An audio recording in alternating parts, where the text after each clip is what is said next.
everyone. Thanks for joining us for the Superintendent's Report. I'm Carol Birdsong, and joining me for our discussion is Superintendent Jason Golden. And this is our back to school edition of Superintendent's Report, if you will, Superintendent Golden. And so let's talk first off. We are a couple of weeks into the school year already, I can't believe it. And let's talk about how well it's going. Well, our school year started off great. You know, we're now at the stage where so many folks are talking about their college students starting, because our public schools here start a few weeks before college students. I mentioned that the start was great. It really was. We spent some time working on transportation over the summer, and so the start of school, that's really what people tend to notice. Our principals were there to welcome our students. We have about the same number of students this year as we had last year. There's been a long history in Williamson County of extreme growth. What we have found is that our growth has stabilized, and that's been really good because our staffing can be a lot better when we have that stable number. We know that Williamson County Schools is an excellent school system, and so many great things have started. Extracurricular activities, already some arts work has started. Our sports are going, and school is picked up with our students just starting to prepare for their classes. Let's talk about transportation, because there are never enough bus drivers. Although I will say this year we have had more drivers to start the school year with than we have in past years. You know, when I just spoke a second ago, I piled in so many different pieces in one run-on sentence. Bus drivers are always an issue for us. In an area where jobs are available, bus driver jobs are hard to come by for us to find someone to do the work. It's a really good work. And what we have found is with our bus drivers, for someone who wants to get up in the morning, work a few hours, have time in the midday to themselves, and then work those few hours in the afternoon, it's really a great experience. Some of our best drivers have retired from other work. Some of our best drivers are working as a second income for their family, mainly because they can get insurance coverage. And so those are some of the most attractive pieces of being a bus driver on a personal level. But when it comes to serving children, you're the sunrise and sunset of the school day. Often our bus drivers are able to help identify needs from our students, that they see something going on in the morning, and they're able to make sure that students get help. So there's so many neat things about being a bus driver. Now, Carol, you started with numbers, and we can't help but talk about numbers sometime, not just the quality of the work our bus drivers do. We started the year with every single route being covered, but we just did not have and do not have enough substitute drivers, because inevitably someone gets sick. We have about 220 bus drivers, so district-wide that's a lot. And so we are still recruiting. We know it's a constant effort to recruit. Our transportation department has a training program where we actually train for that commercial license with the passenger endorsement. We also are a registered state tester. So we have some individuals training, someone else actually doing the testing through the Department of Safety to make sure we can go through the entire licensure process for our bus drivers. And we've had some success with that. We're in better shape now than we have been in past years, but it's still that ongoing effort. And I would say that if you want to become a bus driver, we would love to have you. Just apply online at wcs.edu or call us at 472-4000 and ask for the transportation department, and they can connect you there. And we would love to have you join us. Let's talk about teachers. Our staffing for our teachers is probably at the best rate we've had in a while. Well, likewise, our teacher staffing is better. Now, with bus drivers, inevitably, if someone's sick, we're going to have a difficult time.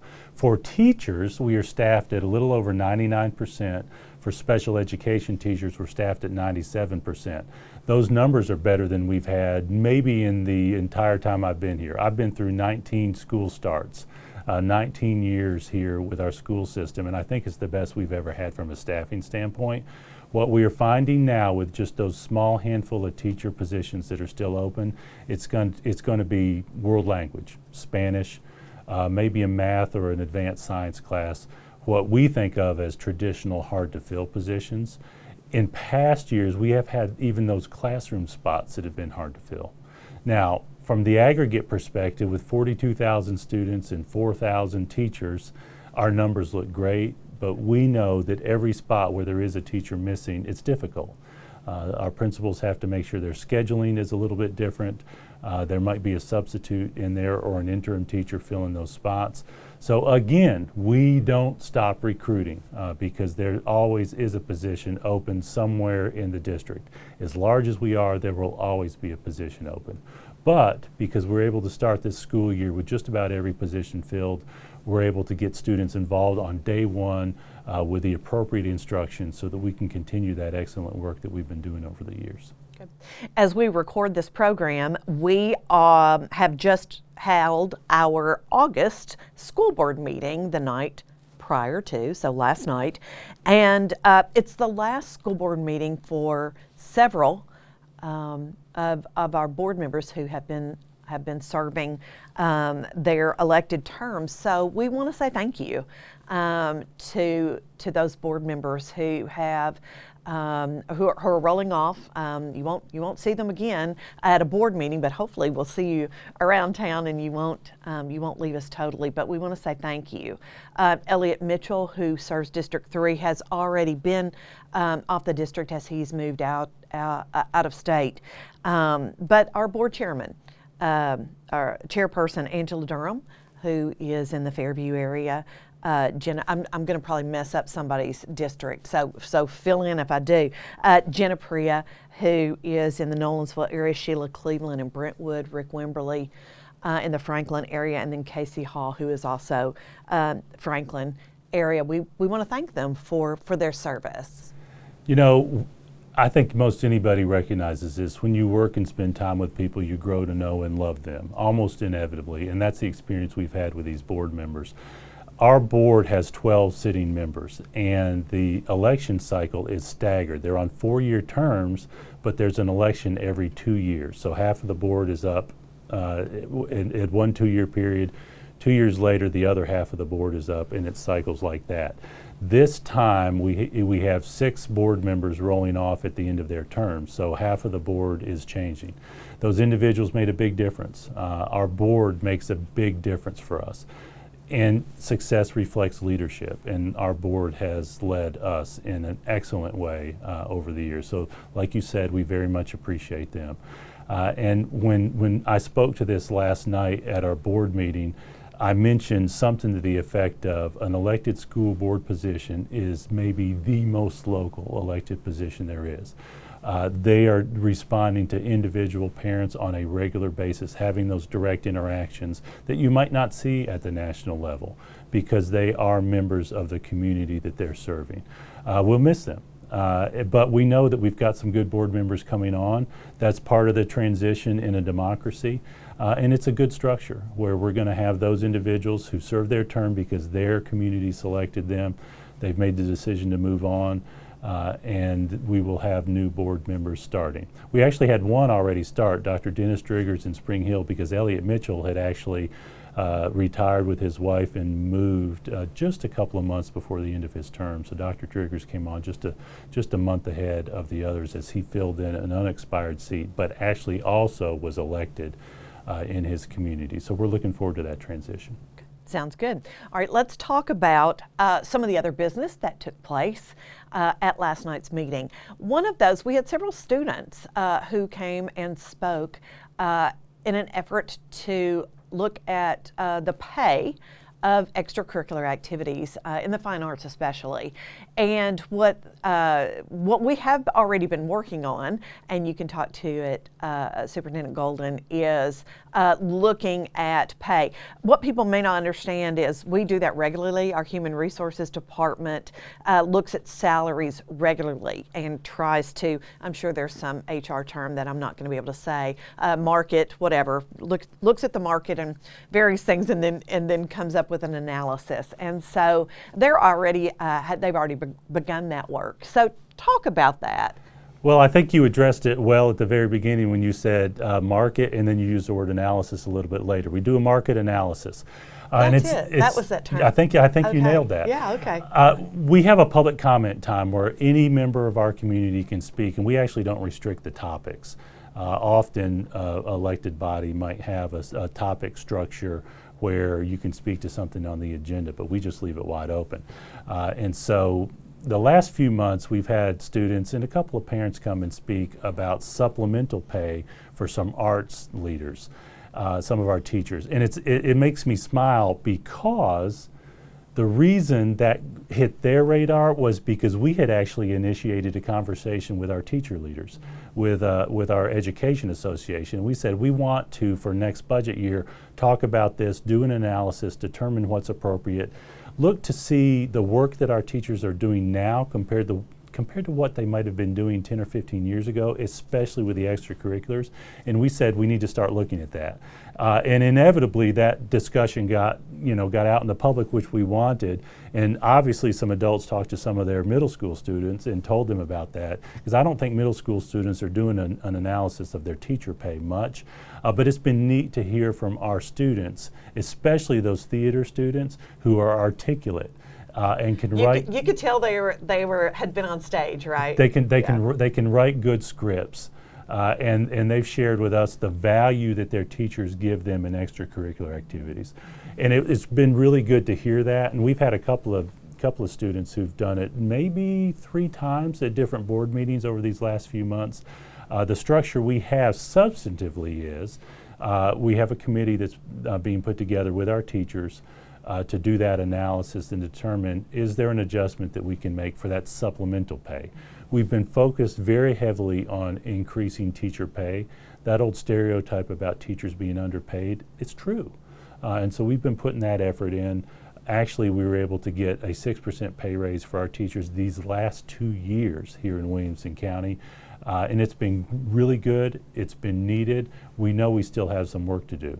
On the supplement side, of course, supplements for after-school work, they're substantially lower than actual salary.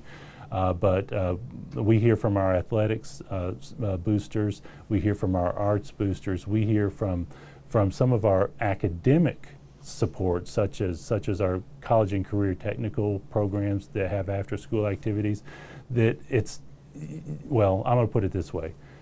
Our teachers do this work out of love. We want to make sure that we give them an appropriate income based on the money we have from revenue, but the reality is it doesn't pay for the time that they put in. But we want to make sure that we can give them what we can within the budget structure that we have. So that's what we're going to be doing this year as we prepare for the next budget year. I'll give you one quick example. Our middle school drama teachers, our middle school band directors, choral teachers, orchestra teachers have a one year supplement of $1,925. At the high school level, as a quick example, the drama teachers have a $5,000 supplement, and they usually do 2 major productions, one in the fall, one in the spring. If you broke that down by hourly rate, it's going to be pretty small. But again, we want to find a way to do what we can with the money that we have from our tax base. To support them as much as we can in that good work. Okay. And so that work will be taking place this fall, and then in time for the next budget season, which actually starts I feel like it never ends. And I think Rachel Farmer, who oversees budget and finance, the assistant superintendent for Williamson County Schools, would agree the process never ends. So when do we begin the next budget process? Well, so the budget, we're on a July 1 fiscal year calendar. We start our budgeting work usually after Labor Day when we get our projection of actual student numbers. The day after Labor Day is typically the benchmark we use for student attendance for our actual enrollment, and student enrollment drives the vast majority of our budget work. So September, we structure and analyze our student attendance numbers. We compare our staffing to that. In October, we start working on budget parameters. And then ultimately, our county commission has to vote on our budget at the end of June of every year. So really there's budget work most every month as we go through the process. Maybe July and August there's a little bit of break from budget discussion as we're putting stuff together once we've gotten the budget approved. And Carol, I want to mention a little bit about the structure in Tennessee. It's unusual for those who've moved in to our community. We have what I think of as a bifurcated budget structure, where our school board makes decisions on the expense side of the budget, and ultimately our county commission makes decisions on the revenue side of the budget. Expense, revenue. Our county commission is in a spot because we basically get these funding sources. One is sales tax revenue, two is property tax revenue, and then three is state money, and then we get a little bit of federal money. Here in Williamson County, it's a little lower than most. So the state takes the sales tax, takes the property tax that the counties collect. They take a portion of that for state purposes, and then the county's left with a portion of that to spend on schools. And then the state in turns takes what they've received and distribute it based on their programming, based on their formulas to other parts of the state. Williamson County is a net giver to the state, meaning we get substantially less back than what we give, because that's distributed to other parts of the state. That's been a real challenge for our county commission. The net result of that is our per pupil expenditure historically, and the last data I've seen is still true, is below the state average, but our county commission is actually funding about 2/3 of our budget, getting less from the state proportionate to our folks. So what we know in Williamson County is our county commission has made a commitment to excellence in education, and they're putting their money where their mouth is, to use that old line, because they do not get as much support from the state because those funds are being distributed elsewhere. So it's really a constant effort for our county commission to find ways to meet our students' needs and continue this excellent education program we have. Thank you for that information. Let's talk a little bit about last night. And it was a lot of policies. I mean, more than two handfuls of policies for sure that the board made decisions about. And a lot of that's just kind of on the same theme of back to school. The legislature had passed a whole lot of laws during its last session, and then we had to make sure that we adjusted policy to make sure that we recognized all of that. So talk a little bit about that, and then we'll get into some specifics. We actually talked about 16 separate board policies that were having to be tweaked as a result of changes in the law by our Tennessee legislature or the State Board of Education that has rules regarding things like graduation requirements, et cetera. 16 different policies needed to be changed, and we actually had a few other laws that weren't technically in policy that we're having to adjust to this year. It's really amazing how many laws get changed on an annual basis. I've made a couple of comments here and there to some of our state legislators. You might be amazed at how well we would do if we went through maybe a couple of years of consistency where we didn't have so many law changes.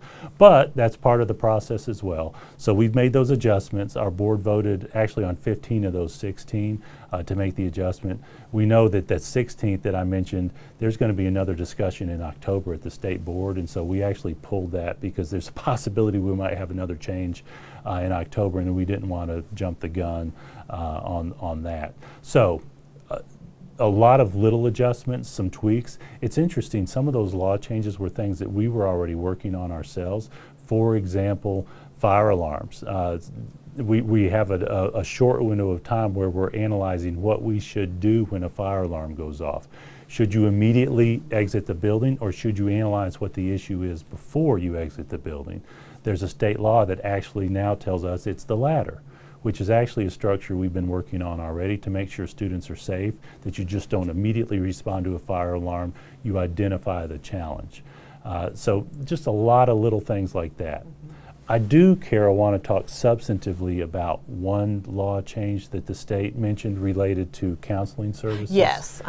Counseling services and nursing services, and this is very broad, and I'm going to give a short version of it with one sentence for our parents to understand. I'm going to give you this one sentence.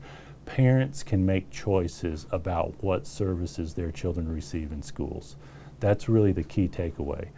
Now, we've had that structure in place for years, but the state has set up a structure where students cannot receive non-emergency health care services or counseling services unless a parent chooses to receive those services. Traditionally, we've said we're providing these services, and if you don't want them, let us know. Now that's been flipped, where we can't provide services unless a parent says yes. So the state set up a structure where there can be a blanket permission form, and so this year in our enrollment package, we had a blanket permission form. Do you say yes to non-emergency nursing services? That would include our nurses giving medication. The talk has been even something as simple as a Band-Aid. Well, that's what I was going to ask. Are we talking about, you know, the boo boo, you know, I don't know, ice packs and that kind of thing, or are we?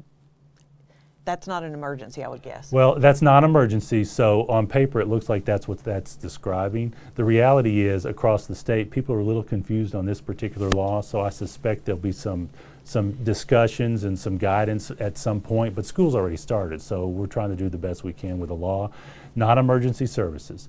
Now, the vast majority of our families in the enrollment package did sign that blanket, yes. What we made sure we did was our nurses called every single parent who said no to find out the parent's concern, to make sure that we're serving their child the best we can based on that child's individual needs. So if you did not sign yes to the blanket nursing services, you have had a phone call from your nurse. Likewise, on the counseling side with school counselors, the law included a definition that included using professional counseling techniques for educational services and career services. Now, it was a lot broader than that, but for us, that was the relevant part. We had the same structure where the state allowed us to send a blanket approval. For those families who did not sign, yes, I want these services, it's an automatic no under the structure, so we made sure to call those parents and said, what do you want? What are you comfortable with? And so parents were able to say, for example, I'm okay with my child going to assembly, but I don't want one-on-one career counseling for what their job's going to be. We've made sure we've had those discussions with parents who aren't comfortable with just saying yes. We are also letting those families who did say yes to everything know, you can change your mind. You can make those choices. The more parents are informed about counseling services that we give, the better.